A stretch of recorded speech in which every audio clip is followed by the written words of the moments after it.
É um grande privilégio para mim estar aqui nesta tarde com vocês. Antes de começarmos a falar qualquer coisa, eu gostaria de ir ao Senhor em oração. E eu vou pedir que você ore. Tem tanta coisa acontecendo aqui nesta tarde, tanta coisa que você não entende. Mas eu lhes direi de onde eu estou vindo. Eu pregarei como moribundo, para homens moribundos, e mulheres e jovens. E eu vou pregar como se eu nunca mais fosse pregar novamente. E eu lhes direi coisas que vocês irão entender errado. E eu lhes direi coisas que eles deixarão tão nervosos comigo. E eu lhes direi coisas que vocês negarão. E eu lhes direi coisas e vocês dirão que eu não tenho o direito de lhes dizer o que estou dizendo. Mas antes de você chegar a qualquer conclusão sobre o que está sendo dito aqui nesta tarde, faça a si mesmo uma pergunta. Veja, pregar é uma coisa muito perigosa. É perigoso para mim, pois a Bíblia diz que sobre falsos mestres virá grande condenação. Se o que eu lhes disser hoje não for verdade, eu estou encrencado e por isso tenho que fazê-lo com temor e tremor, porque eu estarei condenado diante de Deus. Mas se o que eu disser para vocês hoje for verdade, então são vocês que têm motivo para temer e tremer. Porque se eu interpretar corretamente esta passagem das Escrituras que eu lhes darei, será como se Deus estivesse falando através de um homem. E seu problema não será comigo, será com Deus e sua palavra. Então a única questão a ser decidida aqui, nesta tarde, é esta: é este homem à nossa frente um falso profeta? Ou será que ele está nos falando a verdade? E se ele estiver nos falando a verdade, então nada mais importa, exceto conformar nossas vidas a esta verdade. Vamos ao Senhor em oração.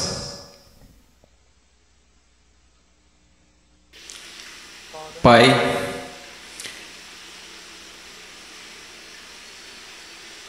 Pai, eu sou tão pequeno, tão desprezível de tantas maneiras. Tu sabes, Senhor, Tu sabes. Ó Senhor amado, será que falso fogo continuará sendo a única coisa depositada em seu altar? Ou poderia fogo descer do céu? No meio de tanto barulho e clamores e programações, poderia fogo descer do céu? Podem esses ossos secos voltar a viver? Tu sabes, Senhor. Em Tua soberania eu oro e imploro ante ao trono de Deus, que sejas gracioso para conosco. Que o Senhor abra corações e mentes. Senhor, não podemos contar com que eles os abram, eles nunca o farão. Abra seus corações e mentes e faça com que eles vejam a verdade bíblica. Sopre sobre eles, conceda arrependimento, conceda fé. Traga-os ao Teu reino, Senhor. Para a Sua glória, pelo Seu grande nome, realize estas coisas. Senhor, como o irmão falava, que seja, Senhor, de tal forma que nenhum homem obtenha crédito, que nenhum homem ponha a mão na arca do Senhor e se pôr que caia morto, Senhor. Ó Deus, faça-se presente entre nós, por favor, pois não temos outra esperança, não temos nenhuma outra esperança. Estas crianças não têm outra esperança, a não ser que o Senhor haja. Amém. Estarei ensinando em Mateus capítulo 7. Se vocês têm suas Bíblias, sigam-me. Mateus capítulo 7, versículo 3, Jesus disse: entrai pela porta estreita, porque larga é a porta, espaçoso o caminho que conduz à perdição, e muitos são os que entram por ela.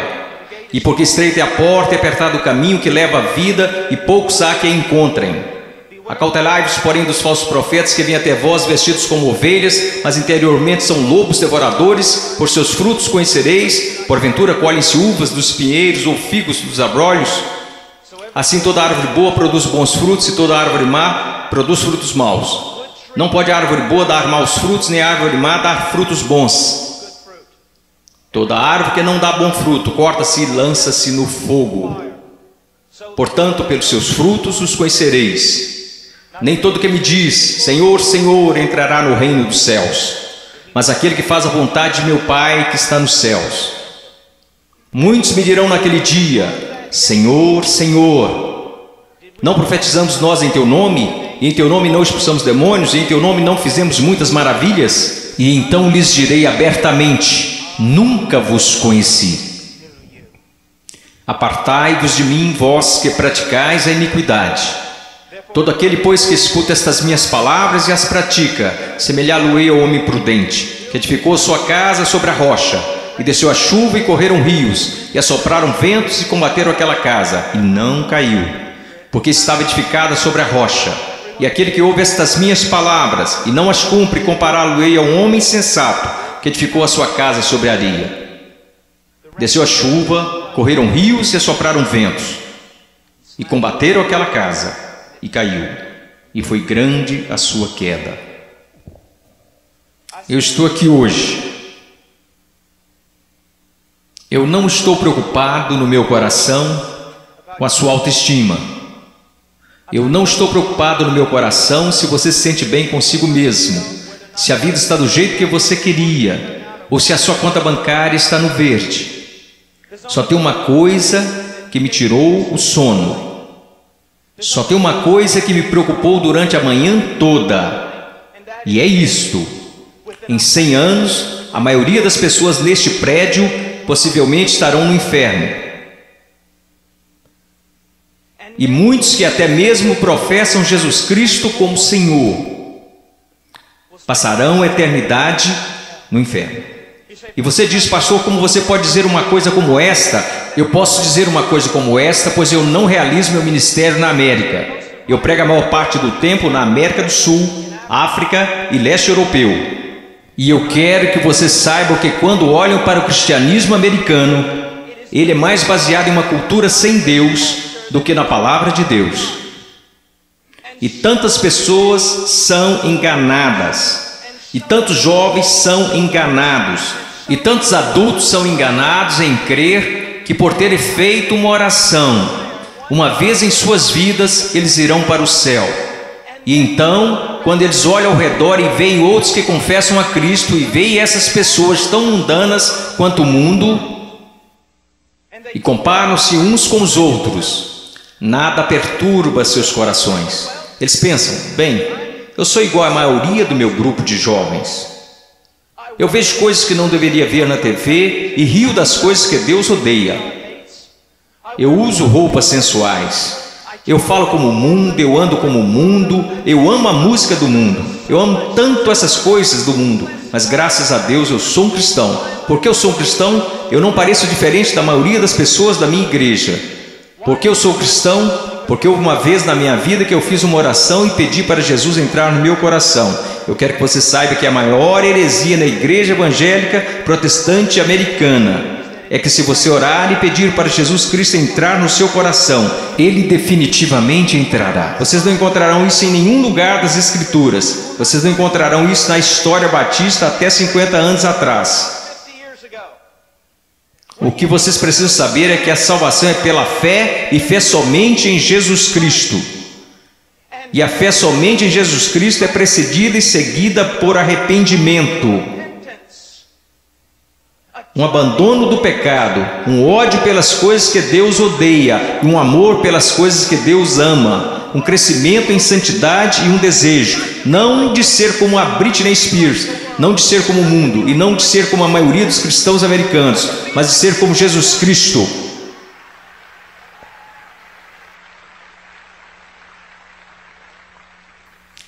Eu não sei porque vocês estão aplaudindo, eu estou falando de você. Eu não vim aqui para ouvir améns, eu não vim aqui para receber aplausos, eu estou falando de você. Muitas vezes as pessoas vêm a mim e dizem: eu adoraria segui-lo até a Romênia, adoraria segui-lo à Ucrânia, eu adoraria pregar onde você prega e onde plantou igreja no Peru, na floresta. E eu digo: não, você não iria. Eles dizem: sim, eu iria. E eu digo: não, você não iria, porque você seria expulso da igreja de lá. O que precisamos ver? Eu não estou querendo ser duro apenas para ser duro. Vocês têm noção de quanto amor é necessário para ficar na frente de 5.000 pessoas e dizer que o cristianismo americano é quase completamente errado? Você sabe o que vai me custar nunca mais ser chamado para algo assim?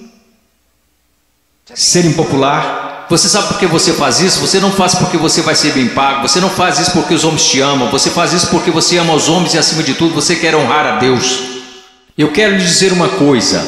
Nós vamos olhar para as Escrituras e eu quero que você olhe para ela como ela realmente é. Pare de se comparar com outros que dizem que são cristãos, que se comparam com outros que dizem que são cristãos. Compare-se mesmo com as Escrituras.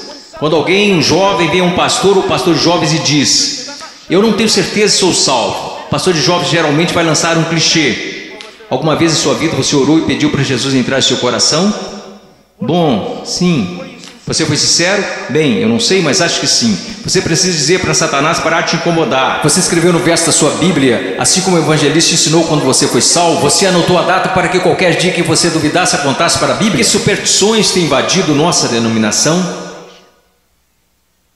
Você sabe o que a Bíblia fala para os cristãos fazerem? Examine-se a si mesmo. Teste a si mesmo à luz das Escrituras para saber se você está na fé. Teste a si mesmo para saber se você é um cristão. Você consegue ver se o Senhor liberasse todos aqui e mandasse vocês baterem em cada porta dessa cidade? Você sabe o que descobriríamos? 99% das pessoas, pelo menos nessa cidade, acredita que são cristãos. Se você voltar para a sua cidade natal e bater em cada porta de cada casa, porque eu voltei para a minha cidade natal, quando fiz salvo e bati em cada porta, e você sabe o que eu descobri? Todo mundo na minha cidade é um cristão. 85% deles não vão à igreja, e aqueles que vão à igreja não estão preocupados com santidade. Eles não estão preocupados em servir, não estão preocupados em ser separados do mundo, não estão preocupados se o evangelho será pregado entre as nações. Mas graças a Deus eles são salvos. Por que eles são salvos? Porque algum evangelista que deveria ter passado mais tempo estudando sua Bíblia do que pregando disse a eles que eles eram salvos. E ele disse isso para que depois pudesse gabar de quantas pessoas se converteram no seu próximo avivamento. Eu amo vocês. E existem homens aqui que amam vocês. E eu quero ir às Escrituras agora que eu choquei para a vida. Eu quero que vocês me ouçam. Ouça a palavra de Deus e comece a se perguntar algumas perguntas. Antes de tudo, entrai pela porta estreita, porque larga é a porta, espaçoso o caminho que conduz à perdição, e muitos são os que entram por ela. Existe uma porta estreita. E sabe, historicamente, uma das razões pela qual sou um batista do Sul é porque os batistas do Sul sempre foram rápidos, enquanto outras denominações falharam em perceber isto. Os batistas do Sul sempre foram rápidos em perceber que é só uma porta. Só há um Deus. Só há um mediador entre Deus e os homens. Seu nome é Jesus Cristo, e não é uma questão de múltipla escolha. Não é como se todos os caminhos levassem a Roma. Como denominação, nós sempre ensinamos às pessoas o que Jesus ensinou às pessoas. Eu sou o caminho, a verdade e a vida, e ninguém vê ao Pai senão por mim. Então eu louvo a Deus por isso, que a única forma que qualquer ser humano nesta terra será salvo é por meio de Jesus Cristo. E ponto final. Porque você precisa entender que a Bíblia diz: todos pecaram e destituídos estão da glória de Deus, e vocês não têm ideia do que isso significa, que nascemos totalmente depravados, odiando a Deus, que nós nunca buscaríamos a Deus, nunca iríamos a Deus, nós nos rebelamos contra Deus, quebrando toda a lei. Não é só uma questão de que você já pecou, a questão é: você nunca fez nada além de pecar. A Bíblia diz nos profetas que até as nossas maiores obras são como trapos de imundícia perante Deus. E por causa disso, você sabe o que merecemos? A ira de Deus, o ódio santo de Deus. E vocês dizem: espere um pouco, Deus não pode odiar ninguém, Deus é amor. Não, meu amigo, você precisa entender uma coisa: Jesus Cristo ensinou, os profetas ensinaram, os apóstolos ensinaram isto, que a não ser a graça de Deus revelada em Jesus Cristo, nosso Senhor, a única coisa que resta para você é a ira, a violenta ira de Deus. E por causa de sua rebelião e de seus pecados. Quando fala em universidades, eles sempre são rápidos em dizer: não, Deus não pode odiar porque Deus é amor, mas eu digo, Deus tem de odiar porque Ele é amor. Veja, eu amo crianças, portanto odeio aborto. Se eu amo o que é santo, devo odiar o que não é santo. Deus é um Deus santo, e isso é algo que os americanos esqueceram. Muitas das coisas que você adora fazer, Deus odeia. Você sabia disso? Ore por avivamento. Você vai para a reunião de jovens e quer que Deus seja, mas antes de ir você assiste programas na TV que Deus absolutamente abomina. E então você se pergunta por que o Espírito Santo não desceu sobre nós e por que você tem que criar falso fogo e falso entusiasmo. Porque Deus não está presente, Deus é um Deus santo. E a única maneira pela qual eu e você poderíamos nos reconciliar com Deus santo é pela morte do Filho unigênito de Deus, quando ele foi pendurado naquele madeiro. Agora escutem, se você hoje é salvo, você não foi salvo porque os romanos judeus rejeitaram Jesus. Você não foi salvo porque eles colocaram uma coroa de espinhos na sua cabeça, nem foi salvo porque eles perfuraram o tórax de Jesus com uma lança. Você não foi salvo nem mesmo porque eles o pregaram na cruz. Você sabe por que você é salvo? Se você é salvo, porque quando Jesus Cristo estava pendurado naquela cruz, Ele levou os seus pecados, o pecado do povo de Deus, e toda a violenta ira de Deus que deveria ter caído sobre você, caiu sobre seu único filho. Alguém tinha que pagar o preço, alguém tinha que morrer. Foi Deus, o Pai, quem esmagou seu único filho, de acordo com Isaías 53, ao Senhor agradou moê-lo. As pessoas dizem: a cruz é um sinal de quanto o homem é valioso. Isso não é verdade. A cruz é um sinal de quão depravado nós realmente somos. Que levou à morte o Filho único de Deus. A única coisa que poderia salvar pessoas como nós foi a morte do único Filho de Deus, sob a ira de seu próprio Pai, pagando o preço, levantando dos mortos, poderoso para salvar. Este é o Evangelho de Jesus. Agora, o que você é chamado para fazer? Você diz: entrar pela porta estreita. Como você faz isso? Jesus disse: o tempo é chegado, o reino de Deus se aproxima. O que você deve fazer? Em Marcos ele nos diz: arrependa-se e creia no Evangelho. Você diz: irmão Paul, eu fui salvo orando e pedindo para Jesus entrar no meu coração. Eu tenho certeza que você o fez, mas você não foi salvo por uma fórmula mágica ou por causa de algumas palavras. Você foi salvo porque se arrependeu de seus pecados e acreditou. E não foi uma coisa isolada, você continua fazendo até hoje. Porque Jesus, numa tradução mais correta deste verso, falou: o reino de Deus se aproxima, o tempo é chegado. Agora passem o resto de suas vidas se arrependendo de seus pecados e crendo em mim. Conversão não é como uma vacina. Ah, eu fiz isso, ou me arrependi, eu criei. A questão é, meu amigo, você continua se arrependendo de seus pecados? Você continua crendo? Porque aquele que começou boa obra em vocês também a terminará. Ele terminará. Nós, os batistas do Sul, pregamos que você deve ir por essa única porta, que é Jesus Cristo. Mas nós, batistas do Sul, esquecemos algo. E eu quero que pastores de jovens e outros líderes escutem-me, pois nós esquecemos um ensinamento muito importante do Evangelho. Diz que não só a porta é estreita, mas o caminho também é estreito.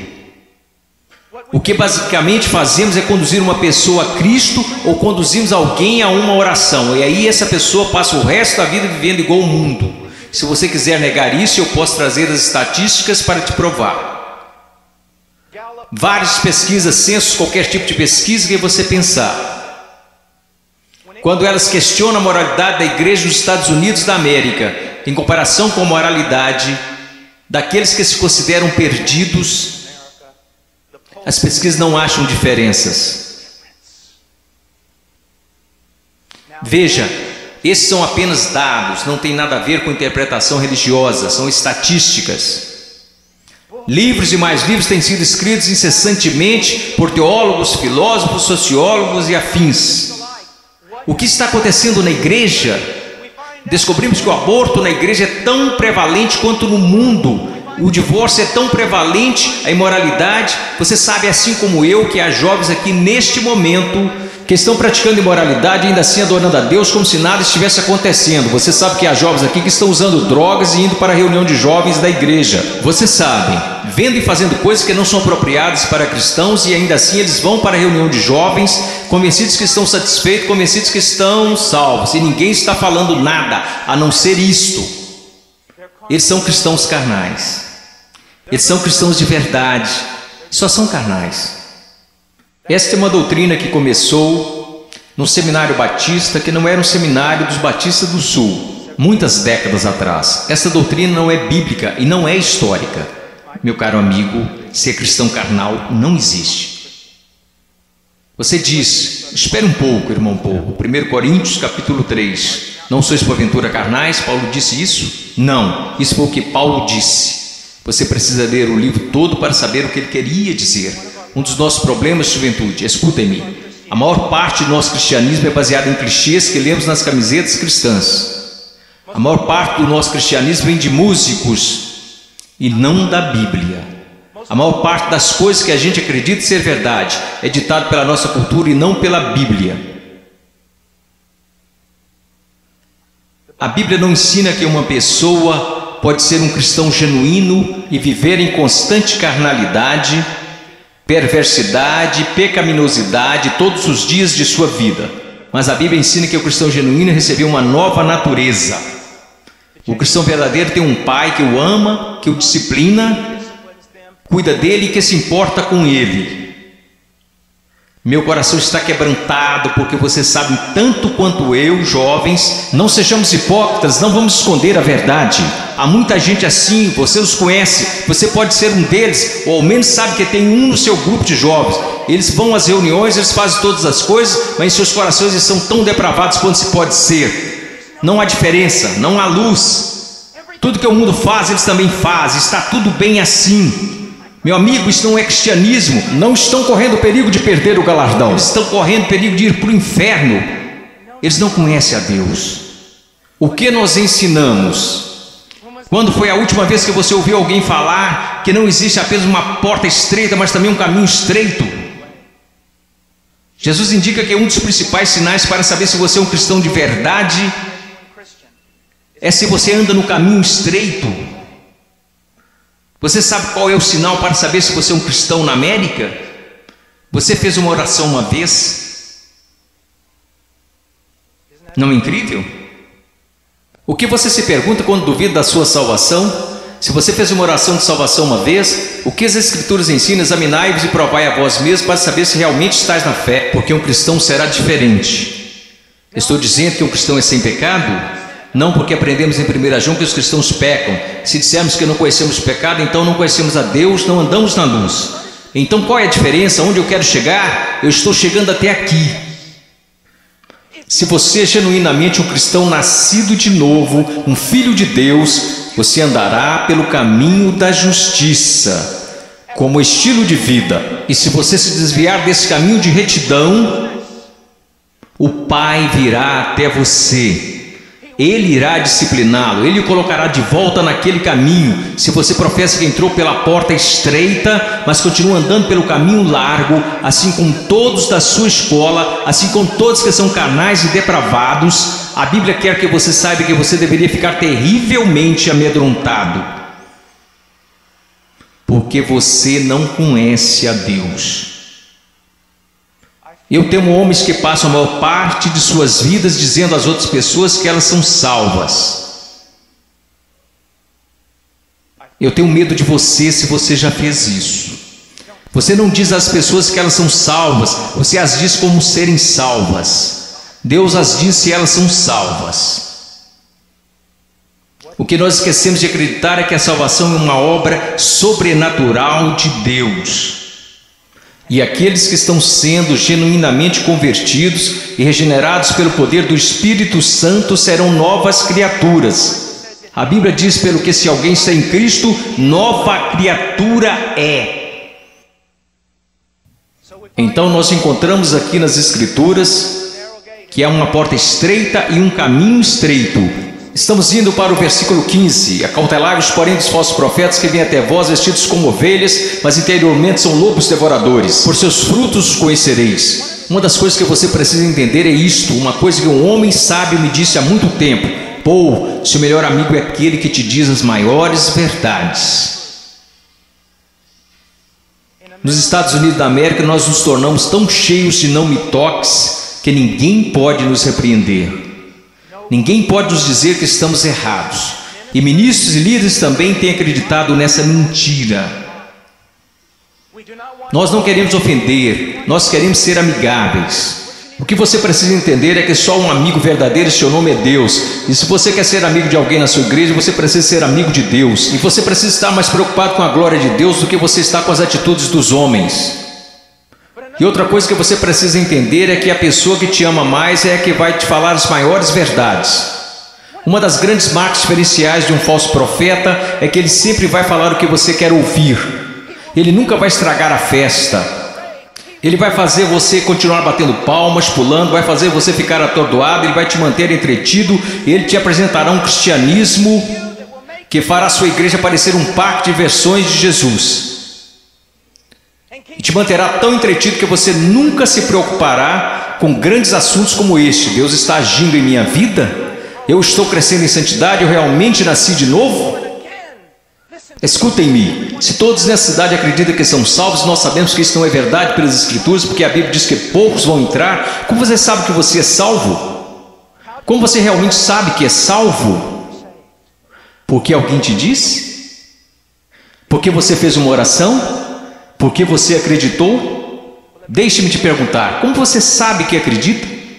Porque todo mundo diz que acredita. Como você sabe que não é igual a eles? Você sabe como a Bíblia ensina que você sabe se é salvo? Você sabe como a doutrina batista até 50 anos atrás diria que você sabe que é salvo? Você sabe que foi salvo porque sua vida está num processo de transformação. E seu estilo de vida é de alguém que anda nos caminhos da verdade do Senhor. E quando você para de andar nos caminhos da desobediência, como todos nós fazemos, Deus vem até você e te põe de volta no caminho. Uma das maiores evidências que você nasceu de novo é que Deus não permitirá que você fale como sua carne quer falar. Deus não permitirá que você se vista como o mundo sensual e a igreja sensual. Permite que você se vista. Deus não permitirá que você ande como o mundo, cheire como o mundo, fale como o mundo, escute as coisas que o mundo escuta. Deus fará diferença na sua vida. Diz aqui, ao continuarmos, versículo 17. Então todos, quero dizer, vamos ao versículo 16. Você os conhecerá pelos seus frutos. Como você reconhece um falso profeta? E uma aplicação mais ampla aqui nas Escrituras. E como você sabe que alguém é um cristão genuíno? Pelos seus frutos. Pelos seus frutos, meus amigos. Veja a sua vida, veja o jeito que você anda, veja o jeito que você fala, veja para as paixões do seu coração. Por acaso Jesus está aí em algum lugar, ou ele é só um acessório que você acrescenta em sua vida? Ou é só uma coisa que você faz nas quartas e domingos? Ele é só alguém que você aceita apenas intelectualmente, mas não de coração? Ele é um acessório, ele é o centro da sua vida? E qual é o fruto que você está produzindo? Você parece com o mundo, age como o mundo? Você experimenta as mesmas alegrias que o mundo experimenta? Você consegue amar o pecado e gostar de cometê-lo? Você consegue amar a rebeldia e gostar de ser rebelde? Então você não conhece a Deus. Você os conhecerá pelos seus frutos. Deus tem o poder para mudá-los. Imaginemos por um momento Jesus ensinando esta passagem. E você está lá ouvindo. E ele olha para você e diz: espinhos, espinhos.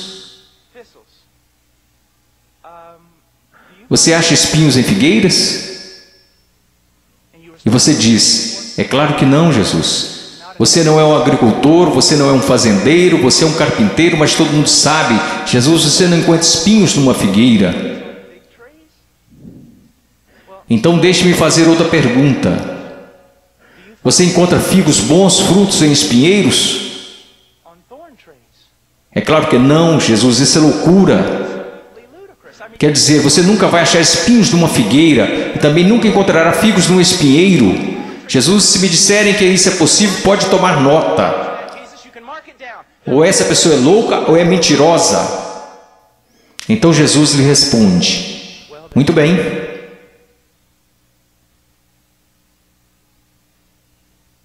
Aqueles que se dizem meus discípulos, mas dão maus frutos, não seria o mesmo que dizer que ou eles estão mentindo, ou que estão loucos em fazer tal afirmação? Deixe-me levar essa ideia mais à frente. Vamos imaginar que eu apareça atrasado e entro correndo aqui na plataforma e todos os outros líderes estão zangados comigo e dizem: irmão Paul, você não considerou que lhe foi dada a oportunidade de falar aqui e você aparece atrasado? E eu digo: irmãos, vocês têm de me perdoar porque eu estava a caminho na rodovia e meu pneu furou. E eu estava trocando o pneu e enquanto isso a porca da roda saiu. E eu não estava prestando atenção, então eu corri para pegar a porca da roda. Assim que eu a peguei no meio da rodovia, eu levantei, tinha um caminhão de carga de 30 toneladas vindo a uns 200 km por hora, uns 10 metros à minha frente. E aí ele me atropelou e é por isso que eu estou atrasado. Só existiriam duas explicações lógicas. Eu sei, ninguém mais estuda lógica. Mas só existiriam duas conclusões lógicas. Eu sou um mentiroso. Eu sou um maluco. Você diria: irmão Paul, é absolutamente absurdo, é impossível ter um encontro com algo tão grande como um caminhão de carga e não mudar de estado. E minha questão para você é a seguinte: o que é maior, um caminhão de carga ou Deus? Como é que tantas pessoas hoje professam ter tido um encontro com Jesus Cristo e ainda assim não são permanentemente transformados? Deixe-me dar-lhes algumas coisas para pensar. Você sabe que eu estou lhes dizendo a verdade. Quantas vezes você vai e rededica sua vida de novo, e de novo, e de novo? Quantas vezes os grupos de jovens veem a coisas como esta e ficam empolgadíssimos, e voltam para a igreja e dura cerca de uma semana e meia. E mesmo assim dizem: ó, foi um grande mover de Deus. Não foi não. Se não durou é porque não foi um mover de Deus, foi emoção. Foram tantas coisas, mas não foi um grande mover de Deus.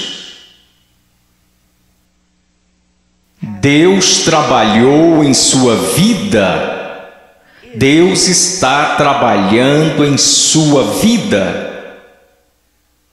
Você os conhecerá pelos seus frutos.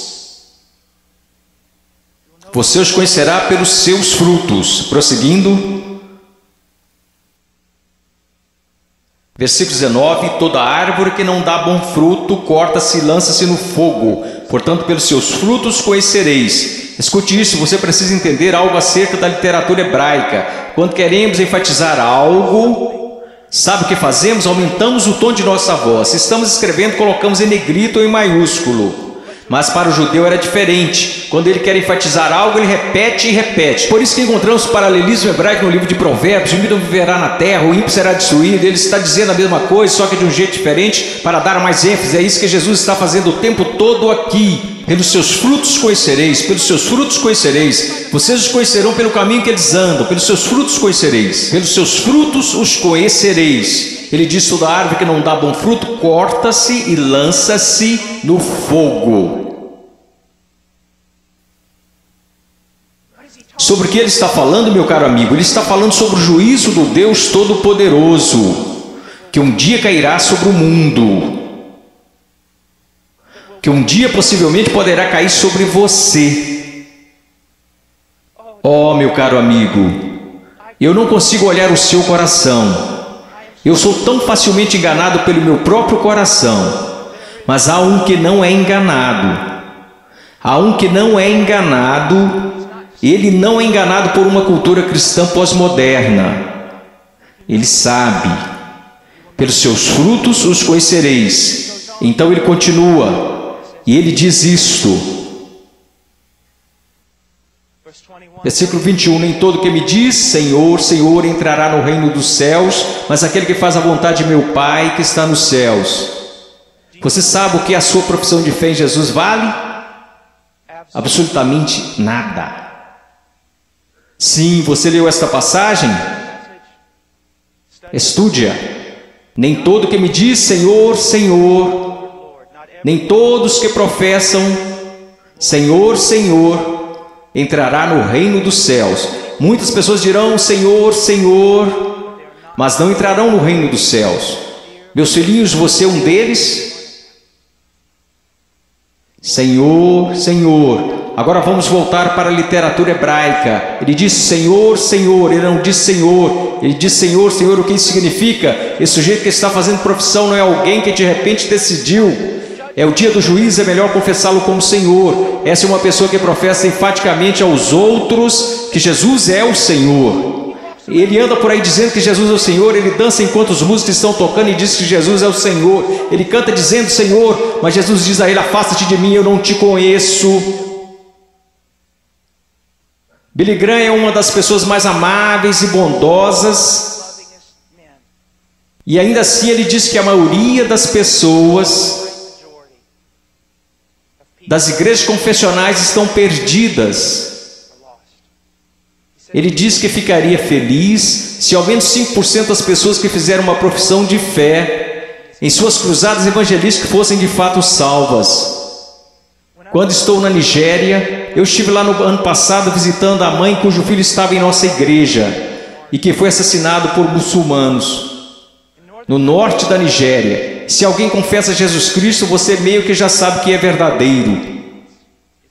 Por quê? Porque eles podem morrer por causa dessa confissão, mas na América, considere os custos. Pense, examine a sua vida à luz das Escrituras. Você conhece o Senhor? Você conhece o Senhor? Porque nem todo que me diz Senhor, Senhor entrará no reino dos céus. Mas o que ele diz aqui, veja o que ele está dizendo. Nem todo que me diz Senhor, Senhor entrará no reino dos céus, mas aquele que faz a vontade de meu Pai que está nos céus. Qual é o sinal de que alguém se tornou um cristão genuíno? Eu gostaria que nós começássemos a ensinar isso novamente. O que aconteceu com a nossa teologia? O que aconteceu com a nossa doutrina? O que aconteceu com o nosso ensino? Foram jogados pela janela? Ninguém mais quer estudar doutrina, só quer escutar músicas cristãs e ler as frases das camisas cristãs. O que aconteceu com a verdade? A verdade diz isto. Aprova a maneira que você pode ter certeza que você é um cristão que nasceu de novo e que você tem como estilo de vida agir segundo a vontade do Pai. E você diz, você está falando de obras. Não, eu não estou, eu estou falando de evidências de fé.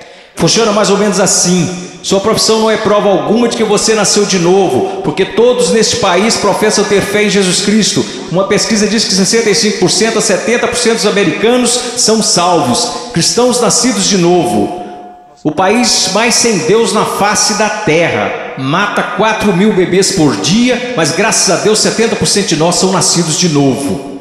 Como você sabe que esta fé que você tem não é falsa? Um estilo de vida que está preocupado em fazer a vontade do Pai, que faz a vontade do Pai, e quando você desobedece a vontade do Pai, o Espírito Santo vem e te repreende pessoalmente através da palavra de Deus, ou através de um irmão ou uma irmã em Cristo, e Deus te põe no caminho novamente. Se você é um cristão genuíno, você não pode escapar dele. Deixa eu me dar um exemplo. Se eu fosse seu pastor, e você tivesse, digamos, 14 anos de idade, e eu estivesse voltando de uma pregação a 1 da manhã e te visse em um parque ou em uma esquina qualquer, com um bando de delinquentes, fazendo coisas que você não deveria estar fazendo, se você fosse membro de nossa igreja, eu diria, entre no carro e eu vou te levar para casa. Eu não ficaria bravo com você, eu ficaria bravo com seu pai, eu diria a ele, Senhor, você é um pai negligente e irresponsável, deixar seu filho fora de casa em tais circunstâncias. Eu quero que vocês entendam uma coisa, Deus não é um pai responsável ou negligente. Se você pode brincar com o pecado, se você pode amar o mundo,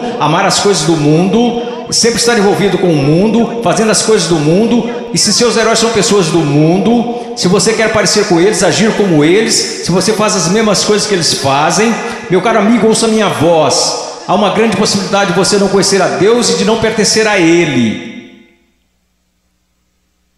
Agora finalizando. Versículo 22. Muitos me dirão naquele dia: Senhor, Senhor, não profetizamos nós em Teu nome não expulsamos demônios, em Teu nome não fizemos muitas maravilhas? Então lhes direi abertamente: nunca vos conheci. Você diz a coisa mais importante na face da terra é conhecer a Jesus Cristo. Isto não é verdade. A coisa mais importante na face da terra é que Jesus Cristo te conheça. Eu não entrarei na Casa Branca amanhã só porque eu fui até o portão e disse que conheço o presidente. Mas eles me deixarão entrar se o presidente falar: eu conheço Paul Washer. Você pode professar conhecer a Jesus, mas a minha pergunta para você é: você conhece a Jesus? Jesus te conhece? E veja como ele descreve o homem perdido aqui. Ele diz: apartai-vos de mim, vós que praticais a iniquidade. Em grego, anomia. Uma partícula negativa: a, não, sem. A palavra nomos, lei, não lei, sem lei. E é isso que significa. Deixe-me dar-lhe uma tradução mais precisa. Apartai-vos de mim, ouçam-me. Se eu pudesse sair daqui e te abraçar falando isso, eu faria. Ouçam-me. Ele diz: apartai-vos de mim, vocês que dizem ser meus discípulos, que me confessam como Senhor, porém vivem como se eu nunca tivesse lhes dado uma lei para obedecerem. Eu acabo de descrever a grande maioria dos cristãos da América. Se alguém começa a falar de lei, se alguém começa a falar de princípios bíblicos, sobre o que devemos fazer e o que não devemos fazer, como devemos viver e como não devemos viver, todos começam a exclamar: legalista, legalista. Mas Jesus disse: apartai-vos de mim, vocês que viveram, me chamaram de Senhor, contudo viveram como se eu nunca tivesse lhes dado uma lei para seguirem. Na cristandade americana disse: passe pela porta, louve a Deus, viva como o resto do mundo, tudo bem, você só é um cristão carnal e talvez volte um dia. Você sabe o que acontece por causa do nosso péssimo evangelismo? Nós temos milhões de crianças salvas na ZBF, e quando fazem 15 anos eles entram no mundo, e a maioria deles vive como demônios. E quando estão por volta de 30 anos, eles voltam e rededicam suas vidas. Talvez eles tenham acabado de ser salvos. Porque, amigos, é mais do que você contar a alguém que você é salvo. Porque sabe que Jesus é Senhor. Satanás sabe que Jesus é Senhor. Sua vida está em processo de mudança? Então ele começa a falar sobre duas pessoas, duas fundações. Você sabe que essa passagem na interpretação contemporânea é importante estudar teologia, é importante estudar história.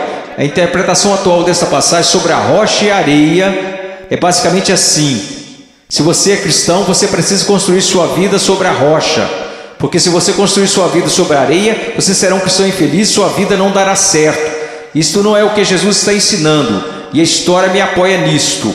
Quase nunca foi interpretada desta forma. Você sabe qual é a interpretação? É assim: existem dois caminhos. Há o caminho estreito e o caminho largo. Em qual você está? Há dois tipos de árvores. Tem a árvore que dá bons frutos e que vai para o céu. Tem a árvore má e você sabe que é má porque dá maus frutos e vai para o inferno. Será cortada e lançada para o inferno.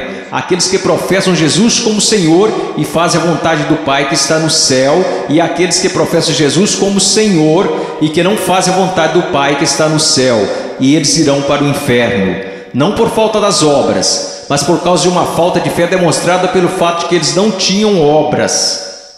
E ele continua: não são dois cristãos construindo suas casas em duas fundações diferentes. Esses novamente são o homem salvo e o homem perdido. O homem perdido ouve a palavra de Deus ser pregada, mas não prepara a fundação. Você não consegue ver na vida dele como a palavra de Deus está formando e construindo e sustentando sua vida. Sua vida não está. Quantas pessoas da Convenção dos Batistas do Sul, apesar dos nossos números, apesar de tudo que dizemos, se nós simplesmente comparássemos as pessoas a esta passagem e dissesse: você está construindo seu casamento de acordo com a palavra de Deus, você está educando seus filhos de acordo com a palavra de Deus, você está administrando suas finanças de acordo com a palavra de Deus, você tem vivido separando-se das coisas deste mundo de acordo com a palavra de Deus, quantos estariam aptos a responder positivamente? Não, nada disso. Eu professo Jesus, Ele é meu Salvador. Meu professor de escola dominical me falou: Eu sei, assim como Leonard Ravenhill, um conhecido meu, que antes de falecer costumava dizer: eu preguei uma só vez em várias igrejas batistas.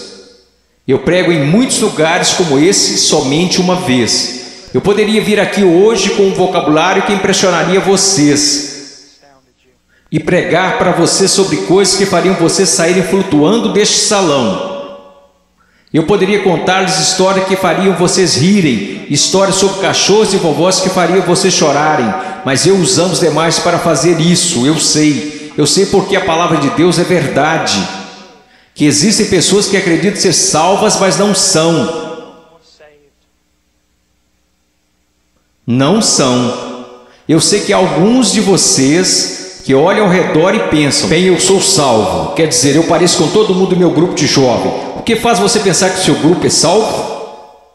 Bem, eu sou como meus pais, ou eu sou como os adultos da minha igreja, ou os diáconos ou pastores, de quem isso importa? Você não será julgado por eles no dia da vinda de Cristo. Minha pergunta para você, querido, minha pergunta para você, meu filhinho, quero dizer, vocês poderiam ser meus filhos. E eu oro para que um dia, quando meu filho crescer, que haja um pregador que fique diante dele e diga: basta, vamos nos focar. O que a palavra de Deus diz?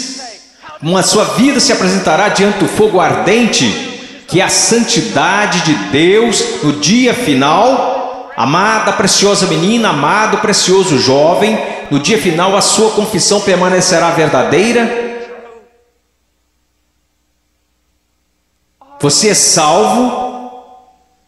E eu não estou falando de bem, eu acho que sou salvo. Sabe, há um caminho que ao homem parece direito, mas o fim deles são os caminhos da morte. Bem, eu sinto do fundo do meu coração que sou salvo. Então deixa eu fazer outra pergunta: você alguma vez já leu Que Enganoso o Coração? Quem o conhecerá? Você não deveria ir ao testemunho das Escrituras? Bem, eu sei que eu sou salvo, pois minha mãe, meu pai, meu pastor, todos me disseram que sou salvo. Então eu te digo isto: o que a palavra de Deus te diz? Nós falamos tanto sobre ser cristãos radicais. Cristãos radicais não são pessoas que pulam em shows. Cristãos radicais não são pessoas que usam camisas gospel. Cristãos radicais são aqueles que carregam os frutos do Espírito Santo. Cristãos radicais são aqueles que respeitam e honram seus pais, mesmo quando sentem que seus pais estão errados. Cristãos radicais são aqueles que não... Agora escutem, isso vai deixá-los irados. E eu estou falando com garotos e garotas. Cristãos radicais são aqueles que não se vestem sensualmente para mostrar seus corpos. Se sua vestimenta é um chamariz apenas para o seu rosto, Deus se agrada da sua vestimenta. Sua vestimenta é um chamariz para o seu corpo, isso é sensual e Deus odeia o que você está fazendo. Todo mundo gosta de falar sobre um profeta, mas ninguém quer escutá-lo. E eu estou falando sobre cristianismo. Eu passei minha vida em selvas, eu passei minha vida congelando nos Andes, eu vi pessoas morrerem. Um garotinho, Andrew Maiman, os muçulmanos atiraram 5 vezes o seu estômago e o deixaram morrer na calçada, simplesmente porque ele exclamava: eu estou com tanto medo, mas eu não posso negar a Jesus Cristo. Por favor, não me matem, mas eu não negarei. E ele morreu numa poça de sangue. E vocês falam sobre ser cristãos radicais porque vocês usam camisas gospel e vão a um congresso? Eu estou falando sobre santidade, eu estou falando sobre ser cheio de Deus. Você sabe o que seria mover de Deus neste local? Se todos vocês caíssem sob convicção de pecado, se eu mesmo caísse sob convicção pelo Espírito Santo e nos prostrássemos e chorássemos, pois assistimos coisas que Deus odeia. Pois usamos coisas que Deus odeia, pois nós agimos como o mundo, parecemos como o mundo, cheiramos como o mundo, fazemos as mesmas coisas que o mundo e não sabemos que fazemos essas coisas porque não conhecemos a palavra de Deus. Porque mesmo que falemos como uma denominação, que a Escritura é a infalível palavra de Deus, só que ganhamos basicamente um monte de ilustrações, histórias e novelinhas. Oh, que Deus brilhe neste lugar. Que viremos nossas costas para o pecado, que renunciemos às coisas que desagradam a Deus, e então que corramos para Ele e alegremos-nos nele e o amemos. Que Deus levante missionários. Eu não desejo a vocês o mesmo que seus pais. Eles querem segurança e boas casas para vocês. Eles querem que vocês tenham carros e respeito. Eu quero para vocês as mesmas coisas que quero para o meu filho, que um dia ele pegue uma bandeira, a bandeira de Jesus Cristo, e coloque-a num monte onde ninguém esteve antes, e que eles clame: Jesus Cristo é Senhor, mesmo que isso custe a sua vida. Se quando ele tiver 18 anos me disser as mesmas coisas que eu disse quando era jovem: eu vou para os montes, eu vou para a selva, e as pessoas disseram: você não pode ir, você está maluco, é uma guerra lá, você vai morrer. Eu vou. Quando aquele rapaz colocar sua mochila nas costas, eu vou orar por ele e dizer: vá, vá, Deus seja contigo, e se você morrer, meu filho, eu te vejo do outro lado e honrarei sua morte. Oh Deus, vamos orar, vamos orar. Oh Deus, eu não me importo com reputação, eu não me importo com o que os homens pensam. Eu quero que o Senhor seja honrado, eu quero que esses jovens sejam salvos.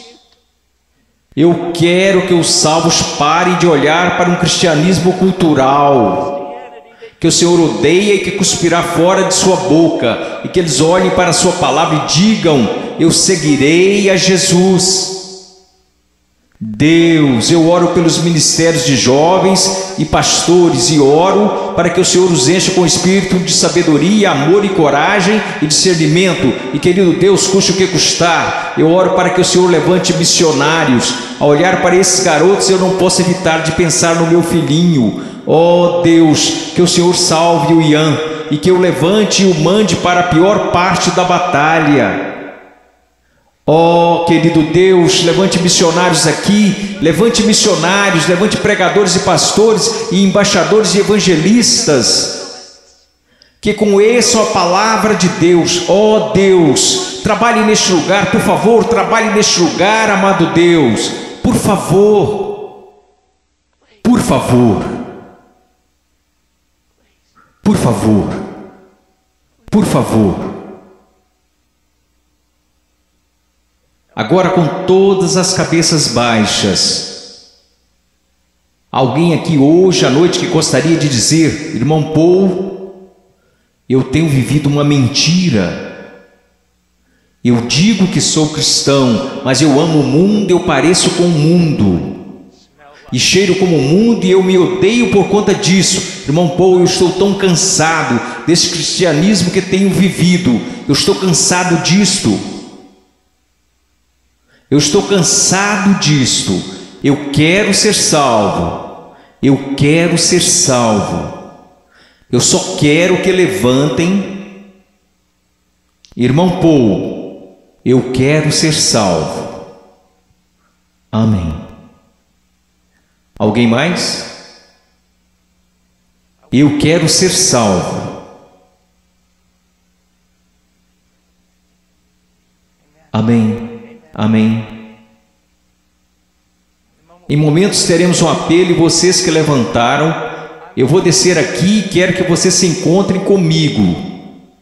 Eu quero falar com vocês agora. Vocês podem se sentar. Obrigado. Agora quero conversar com vocês que professam ser cristãos.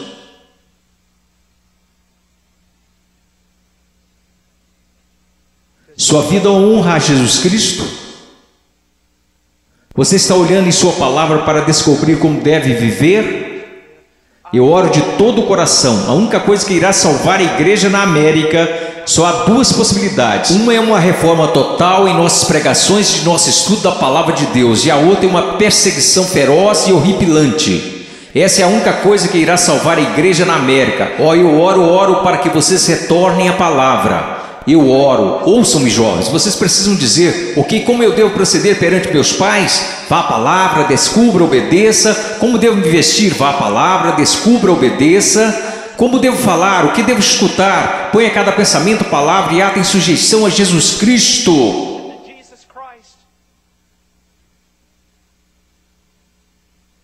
Eu não vou pedir para que você levante, porque eu estou tão cansado de pessoas virem à frente e assumirem compromisso, e esse compromisso durar apenas 2 minutos. Eu não estou aqui para poder escrever na minha revista que zilhões de vocês vieram à frente. Eu quero que você vá para casa e viva para Jesus Cristo com todo o seu coração. Mas se você precisa de aconselhamento, você dirá: irmão Paul, eu quero viver para Jesus Cristo, mas eu não sei como. Em minutos nós iremos fazer um convite e eu quero que você venha à frente, não para assumir um compromisso. Se quiser assumir algum compromisso, faça isso daí de onde está sentado. Se precisa contar a alguém, vá contar ao seu pastor, vá contar ao seu pastor de jovens, e quer saber, nós saberemos se esse compromisso irá durar. Quer saber como? Porque irá durar. Nós saberemos se foi de Deus. Deixe-me contar-lhes uma coisa: se você tomou a decisão de seguir a Jesus Cristo, se você tomou a decisão para ser salvo nesses 2 últimos dias, eu quero dizer algo: se você foi genuíno, durará. Se daqui a algumas semanas você voltar direto ao mundo, viver como o mundo, agir como o mundo, quero que você saiba de uma coisa: você não entendeu nada aqui neste final de semana, você foi emotivo, apenas isto. Se você realmente ganhou algo do Senhor, eu quero que você saiba, isso durará. E ainda que você tente correr disto, você não vai conseguir. Você não vai conseguir. Oh, eu amo tanto a vocês, eu amo tanto a vocês. Eu peço que todos levantemos. Se você precisa de aconselhamento acerca de uma decisão que fez, mas que não está clara, eu quero que você venha à frente e eu vou descer aqui. Vocês que levantaram, houve muitos de vocês aí que disseram: eu preciso conhecer a Jesus Cristo. Eu quero que você venha até aqui agora mesmo, eu quero te conhecer. Eu quero voltar aqui com você e os outros conselheiros, quero conversar com você, e eu quero te dizer uma coisa, não em 5 minutos, não em 10 minutos. Se você precisar conversar a noite toda, nós ficaremos. Essa é a atitude de cada conselheiro neste lugar. Nós ficaremos a noite inteira se necessário, a noite toda. Deus te ama, Deus te ama. Deixe-me orar por você. Querido Deus, por favor, Senhor, ouve aqui. Senhor, tanta movimentação. Ontem à noite, Senhor, eu não sei o quanto de tudo isso foi real, e eu sei que vi pessoas chorando na noite passada. Eu vi pessoas tentando assumir compromissos, e eu acredito que uma parte do que aconteceu aqui a noite passada foi por sua causa. Hoje de manhã eu vi um jovem pregar, Pai, dar seu testemunho, e eu vi um trabalho genuíno do Espírito Santo. Eu não sei quantas dessas decisões foram verdadeiras, mas aconteceram algumas coisas reais aqui. Agora eu oro, Pai. Eu não sei o quanto será real, somente o tempo e a eternidade nos mostrarão. Mas, ó Deus querido, por favor, trabalhe em nome de Jesus. Amém.